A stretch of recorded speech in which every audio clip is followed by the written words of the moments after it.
ছাত্ৰীসকল আজি আলোচনা কৰিম ক্লাছ 6ৰ সমাজ বিজ্ঞানৰ বছৰেকীয়া পৰীক্ষাৰ প্ৰশ্ন আলোচনা কৰিম।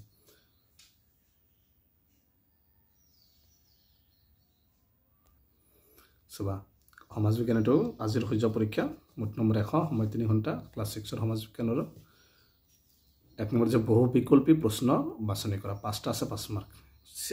শ্বেতবংশৰ বিখ্যাত ৰজা আছিল কোন হ'ব লিখিবা। চাৰিটা অপচন আছে। শ্ৰীগুপ্তই উপাধি গ্ৰহণ কৰিছিল কি উপাধি 2 মাৰ্ক। ৰাষ্ট্ৰীয় সংগীতটো কিমান ছেকেণ্ডত গাই শেষ কৰিব লাগে।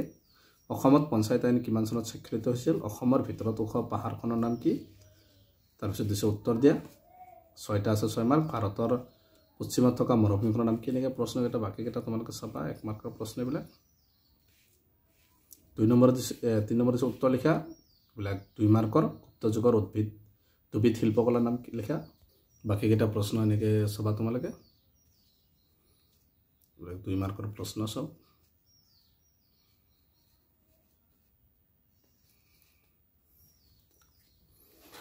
চাৰি নম্বৰ উত্তৰ লিখা ইয়াত আছে 3 মাৰ্কৰ। 8টা আছে 24 মাৰ্ক 3 মাৰ্কৰ চাবা।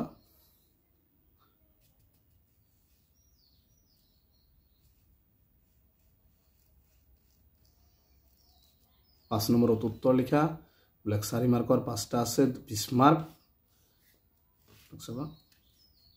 লং কোৱেশ্চন। তাৰপিছত দিছে চুমটুকা লিখা 6 নম্বৰত 3 মাৰ্কে। 3টা আছে 9 মাৰ্ক।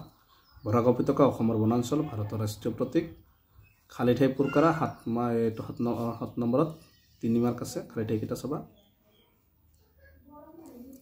8 নম্বৰ অসমীয়াৰ পৰা ইংৰাজী প্ৰতিশব্দ লিখা 3 মাৰ্ক আছে। ধৰ্ম ৰাষ্ট্ৰীয় প্ৰতীক কেন্দ্ৰীয় শাসন মানৱ ভূগোল। 9 নম্বৰ দিছে প্ৰকল্প বিদ্যালয়ৰ মতে নিজাববীয়া কৰি ল'ব 10 মাৰ্ক। এইকেইটা আছিল ক্লাছ 6ৰ সমাজ বিজ্ঞানৰ প্ৰশ্ন।